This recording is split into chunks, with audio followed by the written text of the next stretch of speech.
The Great Barrier Reef is the world's largest coral reef system composed of over 2,900 individual reefs and 900 islands stretching for over 2,300 kilometers over an area of approximately 344,400 square kilometers.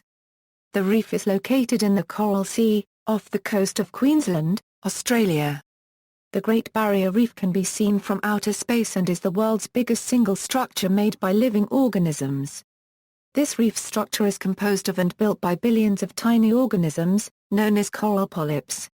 It supports a wide diversity of life and was selected as a World Heritage Site in 1981. CNN labelled it one of the 7 natural wonders of the world. The Queensland National Trust named it a state icon of Queensland. A large part of the reef is protected by the Great Barrier Reef Marine Park, which helps to limit the impact of human use, such as fishing and tourism. Other environmental pressures on the reef and its ecosystem include runoff, climate change accompanied by mass coral bleaching, and cyclic population outbreaks of the crown of thorns starfish. According to a study published in October 2012 by the Proceedings of the National Academy of Sciences, the reef has lost more than half its coral cover since 1985. The Great Barrier Reef has long been known to and used by the Aboriginal Australian and Torres Strait Islander peoples, and is an important part of local groups' cultures and spirituality. The reef is a very popular destination for tourists, especially in the Whitsunday Islands and Cairns regions. Tourism is an important economic activity for the region, generating over $3 billion per year. Geology and Geography. The Great Barrier Reef is a distinct feature of the East Australian Cordillera Division. It includes the smaller Murray Islands.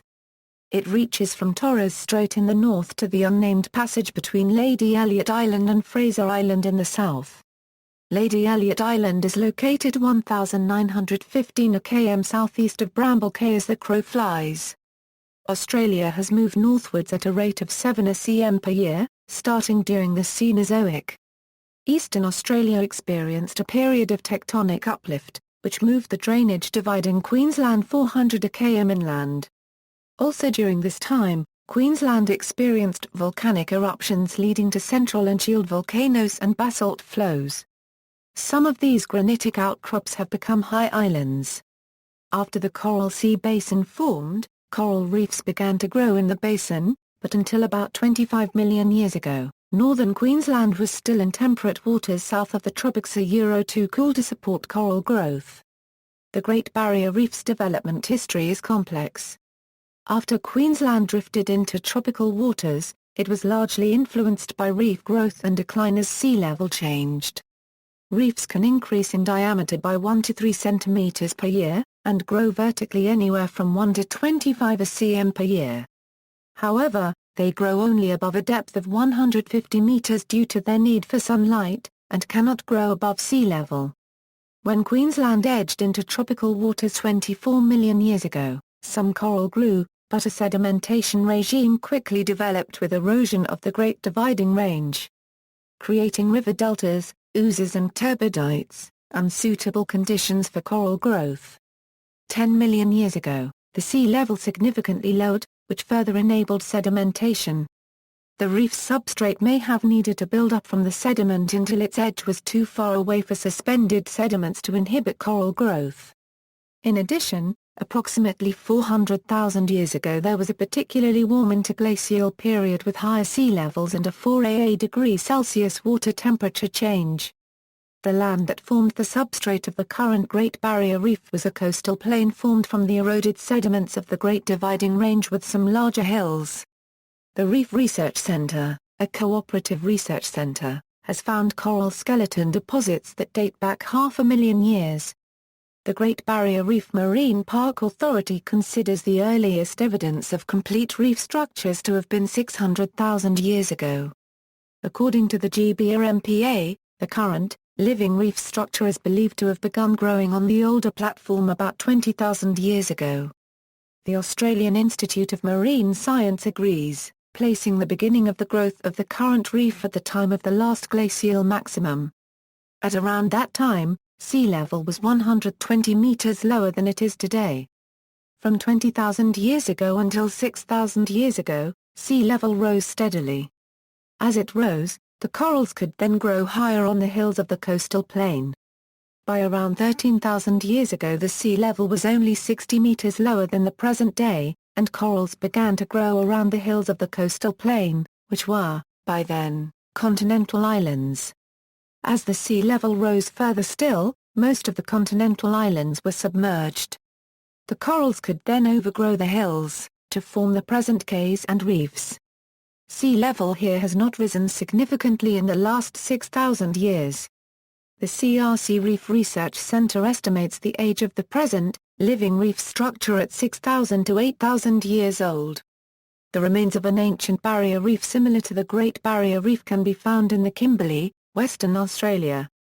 The Great Barrier Reef World Heritage Area has been divided into 70 bioregions, of which 30 are reef bioregions. In the northern part of the Great Barrier Reef, ribbon reefs and deltaic reefs have formed. These structures are not found in the rest of the reef system. There are no atolls in the system, and reefs attached to the mainland are rare. Fringing reefs are distributed widely, but are most common towards the southern part of the Great Barrier Reef, attached to high islands, for example, the Whitsunday Islands. Lagoonal reefs are found in the southern Great Barrier Reef, and further north, off the coast of Princess Charlotte Bay. Crescentic reefs are the most common shape of reef in the middle of the system, for example a reef surrounding Lizard Island. Crescentic reefs are also found in the far north of the Great Barrier Reef Marine Park, and in the Swain Reefs. Planar reefs are found in the northern and southern parts, near Cape York Peninsula, Princess Charlotte Bay, and Cairns. Most of the islands on the reef are found on planar reefs. Ecology. The Great Barrier Reef supports a diversity of life, including many vulnerable or endangered species, some of which may be endemic to the reef system. 30 species of whales, dolphins, and porpoises have been recorded in the Great Barrier Reef, including the dwarf minke whale, Indo-Pacific humpback dolphin, and the humpback whale. Large populations of dugongs live there. More than 1,500 fish species live on the reef, including the clownfish, red bass, red-throat emperor, and several species of snapper and coral trout. 49 species mass spawn, while 84 other species spawn elsewhere in their range. 17 species of sea snake live on the Great Barrier Reef in warm waters up to 50 meters deep and are more common in the southern than in the northern section. None found in the Great Barrier Reef World Heritage Area are endemic, nor are any endangered. A natural wonder, the Great Barrier Reef is one of the 7 wonders of the natural world. It is larger than the Great Wall of China and the only living thing on Earth visible from space.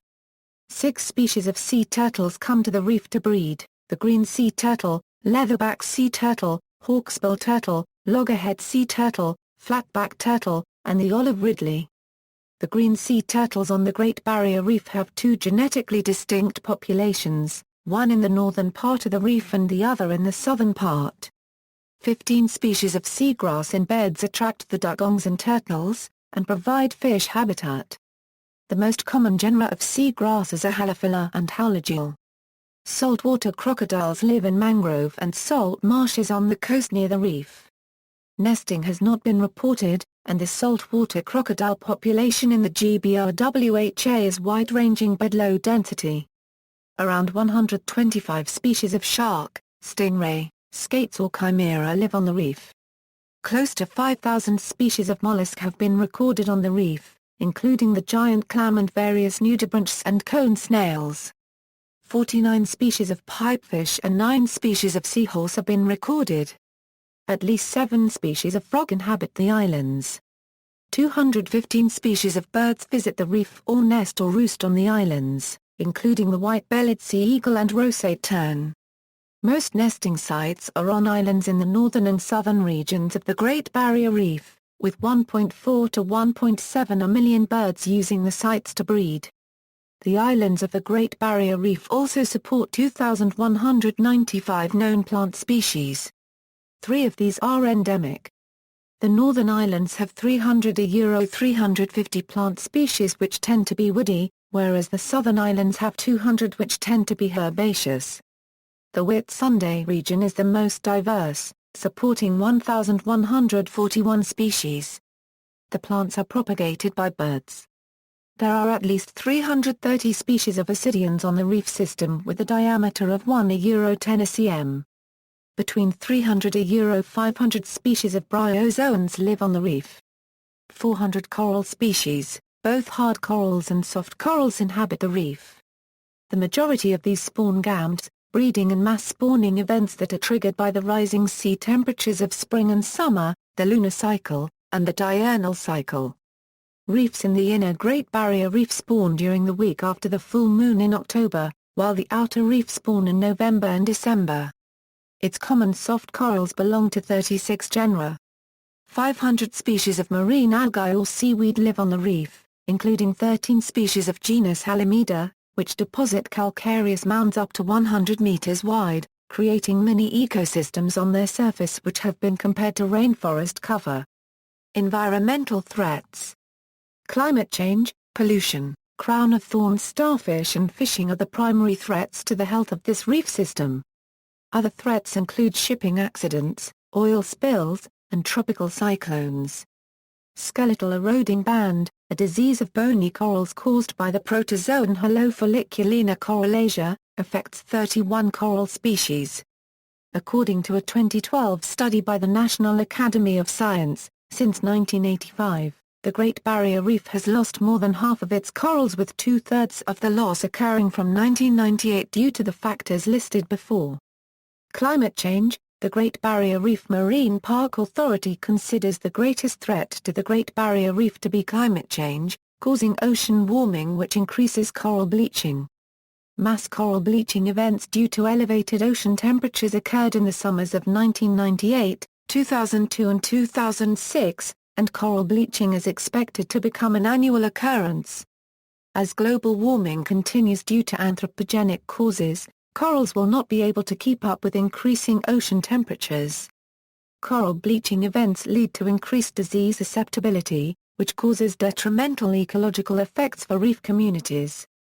Climate change has implications for other forms of reef life.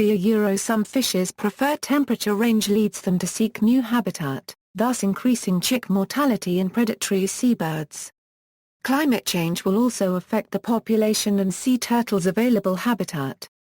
Bleaching events in benthic coral communities in the Great Barrier Reef are not as well documented as those at shallower depths, but recent research has shown that benthic communities are just as negatively impacted in the face of rising ocean temperatures. 5 Great Barrier Reef species of large benthic corals were found bleached under elevated temperatures, affirming that benthic corals are vulnerable to thermal stress. Pollution. Another key threat faced by the Great Barrier Reef is pollution and declining water quality. The rivers of northeastern Australia pollute the reef during tropical flood events. Over 90% of this pollution comes from farm runoff. 80% of the land adjacent to the Great Barrier Reef is used for farming, including intensive cropping of sugar cane, and major beef cattle grazing. Farming practices damage the reef due to overgrazing, increased runoff of agricultural sediments, nutrients and chemicals including fertilizers, herbicides and pesticides, representing a major health risk for the coral and biodiversity of the reefs. Loss of coastal wetland. The runoff problem is exacerbated by the loss of coastal wetlands, which act as a natural filter for toxins and help deposit sediment. It is thought that the poor water quality is due to increased light and oxygen competition from algae. Eutrophication. Farming fertilizer runoff release nitrogen, phosphorus, and potassium into the oceanic ecosystem. These limiting nutrients cause massive algal growth, which leads to depletion in oxygen available for other creatures, which decreases the biodiversity in the affected areas, altering the species composition. A study by Katharina Fabricius and Glenn D. unregistered trademark F of Australian Institute of Marine Science found that hard corals numbers were almost double on reefs that were far from agricultural areas. Fertilizers also increase the amount of phytoplankton available for the crown of thorns starfish larvae to consume. A study showed that a doubling of the chlorophyll in the water leads to a tenfold increase in the crown of thorns starfish larvae. Unregistered trademark S survival rate. Sediment runoff. Sediment runoff from farming carries chemicals into the reef environment, also reduces the amount of light available to the corals, decreasing their ability to extract energy from their environment. Pesticides. Pesticides used in farming are made up of heavy metals such as lead, mercury, arsenic and other toxins are released into the wider environment due to erosion of farm soil, which have detrimental effect on the coral. Pollution from mining. Mining company Queensland Nickel discharged nitrate-laden water into the Great Barrier Reef in 2009 and 2011 on the later occasion releasing 516 tonnes of wastewater. The Great Barrier Reef Marine Park Authority stated, "We have strongly encouraged the company to investigate options that do not entail releasing the material to the environment and to develop a management plan to eliminate this potential hazard." However, GBRMPA does not have legislative control over how the Abbot tailings dam is managed. Crown of thorns. The crown of thorns starfish preys on coral polyps. Large outbreaks of these starfish can devastate reefs. In 2000, an outbreak contributed to a loss of 66% of live coral cover on sampled reefs in a study by the RSC. Outbreaks are believed to occur in natural cycles, worsened by poor water quality and overfishing of the starfish's predators. Overfishing. The unsustainable overfishing of keystone species, such as the giant triton, can disrupt food chains vital to reef life. Fishing also impacts the reef through increased water pollution from boats, bycatch of unwanted species and habitat destruction from trawling, anchors and nets. As of the middle of 2004, approximately one-third of the Great Barrier Reef Marine Park is protected from species removal of any kind, including fishing, without written permission. Shipping. Shipping accidents are a pressing concern, as several commercial shipping routes pass through the Great Barrier Reef.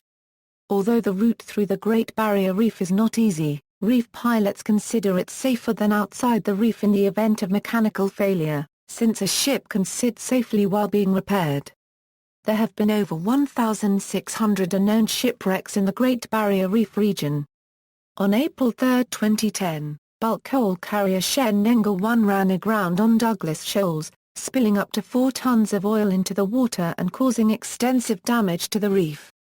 Human use. The Great Barrier Reef has long been known to and used by the Aboriginal Australian and Torres Strait Islander peoples. Aboriginal Australians have been living in the area for at least 40,000 years, and Torres Strait Islanders since about 10,000 years ago. For these 70 or so clan groups, the reef is also an important cultural feature. In 1768 Louis de Bougainville found the reef during an exploratory mission, but did not claim the area for the French. On June 11, 1770, the HM bark Endeavour, captained by explorer James Cook, ran aground on the Great Barrier Reef, sustaining considerable damage. Lightening the ship and refloating it during an incoming tide eventually saved it. One of the most famous wrecks was the Hms Pandora, which sank on August 29, 1791, killing 35 men. The Queensland Museum has led archaeological digs to the Pandora since 1983. Because the reef had no atolls, it was largely unstudied in the 19th century. During this time, some of the reef's islands were mined for deposits of guano, and lighthouses were built as beacons throughout the system, as in Rain Island, the earliest example. In 1922, the Great Barrier Reef Committee began carrying out much of the early research on the reef. Management. Royal Commissions disallowed oil drilling in the Great Barrier Reef. In 1975 the Government of Australia created the Great Barrier Reef Marine Park and prohibited various activities. The Great Barrier Reef Marine Park does not include the entire Great Barrier Reef province. The park is managed, in partnership with the Government of Queensland, through the Great Barrier Reef Marine Park Authority to ensure that it is used in a sustainable manner. A combination of zoning, management plans, permits, education and incentives are employed in the effort to conserve the reef. In 1999, the Australian Parliament passed the Environment Protection and Biodiversity Conservation Act, which improved the operation of national environmental law by providing guidance about regional biodiversity conservation priorities. The marine bioregional planning process came from the implementation of this law. This process conserves marine biodiversity by considering the whole ecosystem a species is in and how different species interact in the marine environment. There are two steps to this process. The first step is to identify regional conservation priorities in the 5 different marine regions. The second step is to identify marine reserves to be added to Australia unregistered trademark as National Representative System of Marine Protected Areas. Like protected areas on land, marine reserves are created to protect biodiversity for generations to come. Marine reserves are identified based on criteria written in a document created by Australian and New Zealand Environment and Conservation Council called Guidelines for Establishing the National Representative System of Marine Protected Areas, also known as just a OED Guidelines Euro. These guidelines are nationally recognised and implemented at the local level based on the Australian policy for implementation outlined in the OE Goals and Principles for the Establishment of the National Representative System of Marine Protected Areas in Commonwealth Watch Euro. These policies are in place to make sure that a marine reserve is only added to the NRSMPA after careful evaluation of different data. The priorities for each region are created based on human and environmental threats, and the marine bioregional plans are drafted to address these priorities.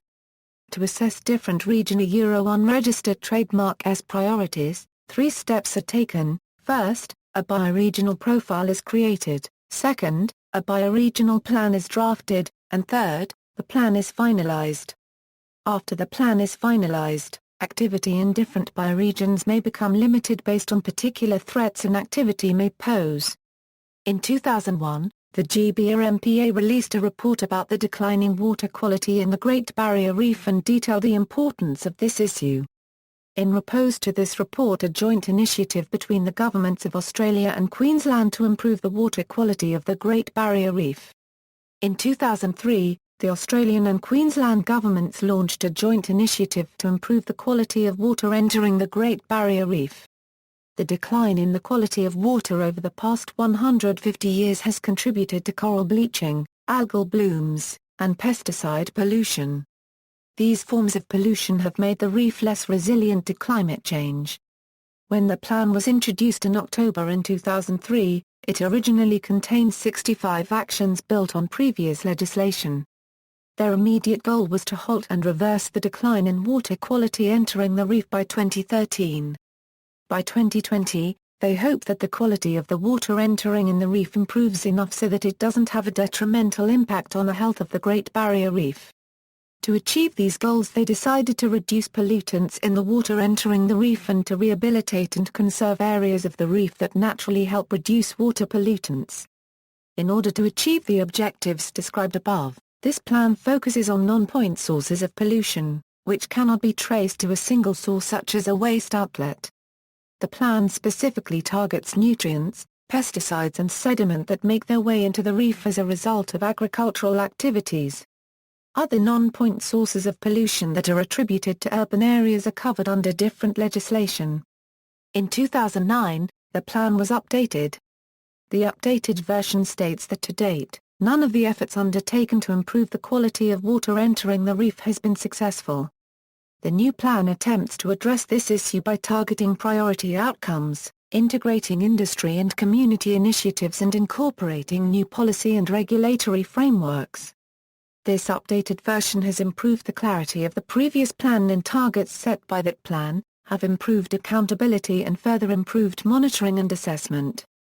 The 2009 report found that 41 out of the 65 actions met their original goals, however, 18 were not progressing well according to evaluation criteria, as well as 6 were rated as having unsatisfactory levels of progress. Some key achievements made since the plan's initial passing in 2003 were the establishment of the Reef Quality Partnership to set targets, report findings and monitor progress towards targets. Improved land condition by landowners was rewarded with extended leases. Water quality improvement plans were created to identify regional targets and identified management changes that needed to be made to reach those targets. Nutrient management zones have been created to combat sediment loss in particular areas. Education programs have been started to help gather support for sustainable agriculture. changes to land management practices have taken place through the implementation of the farm management systems and codes of practice. The creation of the Queensland Wetland Programme and other achievements were made to help improve the water quality flowing into the coral reefs. A task force of scientists was also created to assess the impact of different parts of the plan on the quality of water flowing into the coral reefs.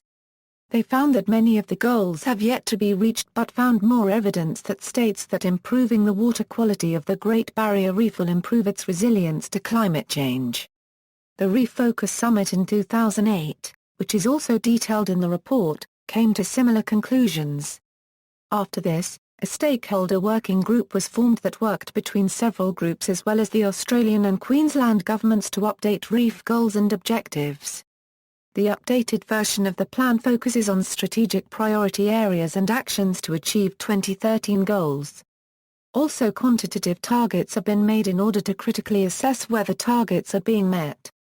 Some examples of the water quality goals outlined by this plan are that by 2013, there will be a 50% reduction in nitrogen and phosphorus loads at the end of catchments, and that by 2020, there will be a reduction in sediment load by 20%.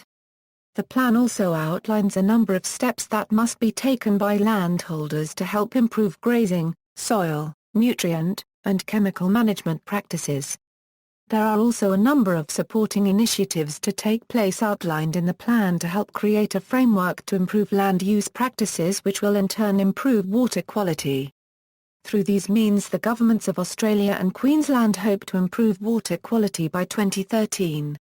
The 2013 Outlook Report and revised water quality plan will assess what needs to be done in the future to improve water quality and the livelihoods of the wildlife that resides there. In July 2004, a new zoning plan took effect for the entire marine park, and has been widely acclaimed as a new global benchmark for marine ecosystem conservation. The rezoning was based on the application of systematic conservation planning techniques, using Markzan software. While protection across the marine park was improved, the highly protected zones increased from 4.5% to over 33.3%. At the time, it was the largest marine protected area in the world, although in 2006, the new Northwestern Hawaiian Islands National Monument became the largest. In 2006, a review of the Great Barrier Reef Marine Park Act of 1975 recommended that there should be no further zoning plan changes until 2013, and that every 5 years, a peer-reviewed Outlook report should be published, examining the reef's health, management, and environmental pressures. In each Outlook report, several assessments are required. Each assessment has a set of assessment criteria that allows for better presentation of available evidence. Each assessment is judged by these criteria and given a grade. Every Outlook report follows the same judging and grading process so that information can be tracked over time. No new research is done to produce the report. Only readily available information goes into the report, so little of what is known about the reef is actually featured in each Outlook report. Abbot Point Coalport dredge dumping controversy. In December 2013, Greg Hunt, the Australian Environment Minister, approved a plan for dredging to create 3 shipping terminals as part of the construction of a Coalport. According to corresponding approval documents, the process will create around 3 million cubic metres of dredged seabed that will be dumped within the Great Barrier Reef Marine Park area. On January 31, 2014, the GBRMPA issued a dumping permit that will allow 3 million cubic metres of seabed from Abbot Point, north of Bowen, to be transported and unloaded in the waters of the Great Barrier Reef Marine Park. Potential significant harms have been identified in relation to dredge spoil and the process of churning up the seafloor in the area and exposing it to air. Firstly, new research shows the finer particles of dredge spoil can cloud the water and block sunlight, thereby starving seagrass and coral up to distances of 80 km away from the point of origin due to the actions of wind and currents. Furthermore, dredge spoil can literally smother reef or seagrass to death, while storms can repeatedly resuspend these particles so that the harm caused is ongoing. Secondly, disturbed seafloor can release toxic substances into the surrounding environment. The dredge spoil from the Abbot Point port problem is to be dumped 24 kilometres away, near Boyne in North Queensland, and the approval from the authority will result in the production of an extra 70 million tonnes of coal annually, worth between $1.4 billion and $2.8 billion. Authority Chairman, Dr. Russell Reichelt, stated after the confirmation of the approval. This approval is in line with the Agency Euro-1 registered trademark's view that port development along the Great Barrier Reef coastline should be limited to existing ports. As a deep-water port that has been in operation for nearly 30 years, Abbot Point is better placed than other ports along the Great Barrier Reef coastline to undertake expansion, as the capital and maintenance dredging required will be significantly less than what would be required in other areas. ETA Euro-1 registered trademark S. Important to note, the sea floor of the approved disposal area consists of sand, silt and clay and does not contain coral reefs or seagrass beds. The approval was provided with a corresponding set of 47 new environmental conditions that include the following: a long-term water quality monitoring plan extending 5 years after the disposal activity is completed. A heritage management plan to protect the Catalina Second World War aircraft wreck in Abbot Bay. The establishment of an independent dredging and disposal technical advice panel and a management response group, to include community representatives. Tourism. Due to its vast biodiversity, warm clear waters and accessibility from the tourist boats called liveaboards, the reef is a very popular destination, especially for scuba divers. Tourism on the Great Barrier Reef is concentrated in the Whitsundays and cairns due to their accessibility. These areas make up 7% of the park's area. The Whitsundays and cairns have their own plans of management. Many cities along the Queensland coast offer daily boat trips. Several continental and coral cay islands are now resorts, including the pristine Lady Elliot Island. As of 1996, 27 islands on the Great Barrier Reef supported resorts. In 1996, most of the tourism in the region was domestically generated and the most popular visiting times were during the Australian winter. At this time, it was estimated that tourists to the Great Barrier Reef contributed $776 a million per annum. As the largest commercial activity in the region, it was estimated in 2003 that tourism generated over $4 a billion annually, and the 2005 estimate increased to $5.1 a billion. A Deloitte report published by the Great Barrier Reef Marine Park Authority in March 2013 states that the reef's 2,000 kilometres of coastline attracts tourism worth $6.4 billion annually and employs more than 64,000 people. Approximately 2 million people visit the Great Barrier Reef each year. Although most of these visits are managed in partnership with the marine tourism industry, there is a concern among the general public that tourism is harmful to the Great Barrier Reef. A variety of boat tours and cruises are offered, from single-day trips to longer voyages. Boat sizes range from dinghies to superyachts. Glass-bottomed boats and underwater observatories are also popular, as are helicopter flights. By far, the most popular tourist activities on the Great Barrier Reef are snorkeling and diving, for which pontoons are often used, and the area is often enclosed by nets. The outer part of the Great Barrier Reef is favored for such activities, due to water quality.